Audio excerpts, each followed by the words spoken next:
تو پھر آپ کہاں ترقی کر سکتے ہیں؟ آنکڑے تو آپ بتا دے رہے ہیں، اعداد و شمار تو آپ بتا رہے ہیں بجٹ کے اندر کہ صاحب ہم نے اتنا پیسہ رکھ دیا اس کے فلاں کے لیے، لیکن جو اصل جو خرچ ہو رہا ہے، اصل جو خرچ ہو رہا ہے اس کو اگر آپ دیکھیں گے تو اس کا بہت ہی کم فیصد وہاں پر پہنچتا ہے۔ اب آپ دیکھیں کہ بارش ہوتی ہے تو کتنی سڑکیں ناکارہ ہو جاتی ہیں، کتنے جو ہے نا وہاں پر اموات ہوتے ہیں، ہر ریاست کے اندر یہ صورتحال پائی جا رہی ہے۔ تو ہم یہ سمجھتے ہیں کہ حکومت جو پالیسی بناتی ہے وہ عوام کو خوش کرنے کے لیے ہوتا ہے، عوام کی ضرورتوں کو، عوام کی مصیبت کو، پریشانی کو دور کرنا مقصد نہیں ہوتا ہے۔ اگر ایسا ہوتا تو لازمی چیز ہے کہ یہ جو طبقہ جس کو آپ غریب طبقہ کہہ رہے ہیں، جس کو آپ یعنی بلو پاورٹی لائن جو سطح غربت سے نیچے جو لوگ ہیں، ان کا جو ہے نا یہ تعداد نہیں بڑھتی تھی۔ یہ تعداد بڑھنا کس بات کی نشاندہی کرتی ہے کہ آپ کی معاشی پالیسی کا یعنی فیل ہو گئی ہے، اور یہ معاشی پالیسی صرف یہاں کے سرمایہ دار طبقوں کو فائدہ پہنچانے کے لیے بنائی جاتی ہے۔ ٹھیک ہے، بہرحال ناظرین ہماری بات چیت جاری رہے گی، ہم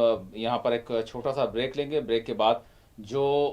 موضوعات ایشوز کے حوالے سے میں نے ذکر کیا اس پر بھی ہم بات کریں گے۔ یہاں پر ایک چھوٹا سا بریک لیتے ہیں، بریک کے بعد دوبارہ حاضر ہوں گے۔ ناظرین بریک کے بعد مباحثہ میں آپ سبھی کا دوبارہ خیر مقدم ہے۔ اب میں یہاں پر ٹھیک ہے دیش کی ترقی اور مہنگائی وغیرہ وغیرہ یہ ساری چیزیں، لیکن اس سے بھی شاید اہم ہمارے پولیٹیشینز کے نزدیک، اور ہماری جو ہے نہ صرف پولیٹیشین بلکہ یہ معاملات تو واقعی سنگین بھی ہو سکتے ہیں، لیکن میں اس میں ڈاکٹر صاحب پر چھوڑوں گا کہ وہ اس کو کمپیئر کریں تو کیا اہم ہے۔ وہ اس طرح سے ڈاکٹر صاحب اس وقت ہم دو پولیٹیکلی جو ایک بگ کینویس ہے اس پہ جو دیکھ رہے ہیں وہ یہ ہے کہ ایک جانب آواز لگ رہی ہے،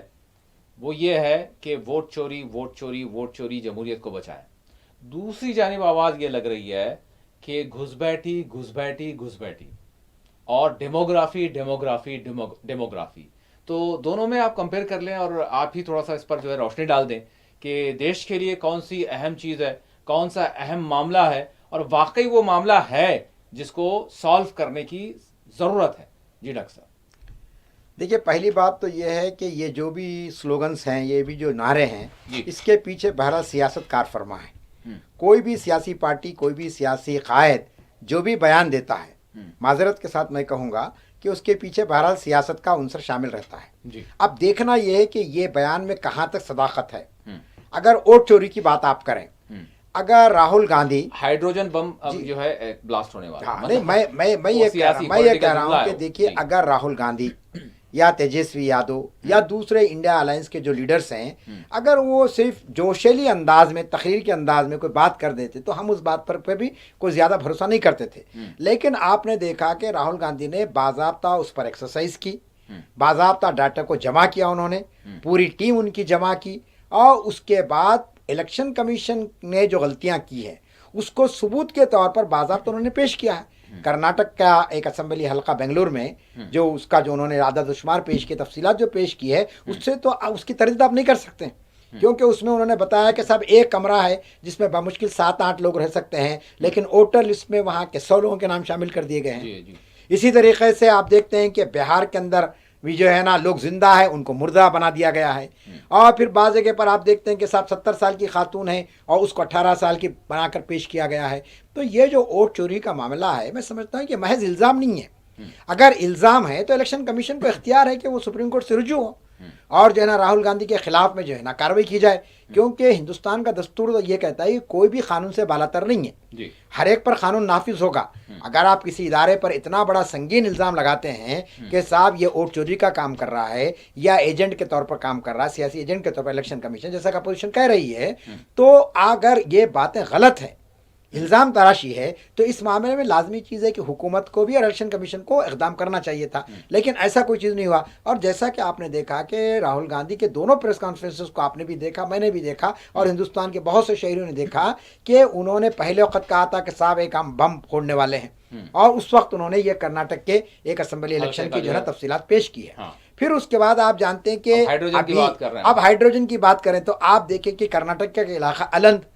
آلند کے اندر یہ صورتحال پیدا ہوئی، جو ایم ایل اے ہیں انہوں نے باضابطہ ثبوتوں کے ساتھ بتا دیا کہ صاحب اس قسم کی ہیرا پھیری یہاں پر ہوئی ہے، لوگوں کے نام باضابطہ جو ہے سو حذف کیے گئے ووٹر لسٹ میں سے، ایک مخصوص طبقے کے ساتھ امتیازی سلوک کیا گیا ہے، اور یہ ساری چیزیں آپ دیکھ رہے ہیں کہ باضابطہ پیش کیا جا رہا ہے، پریس کانفرنس کے ذریعے میڈیا میں آ رہی ہے۔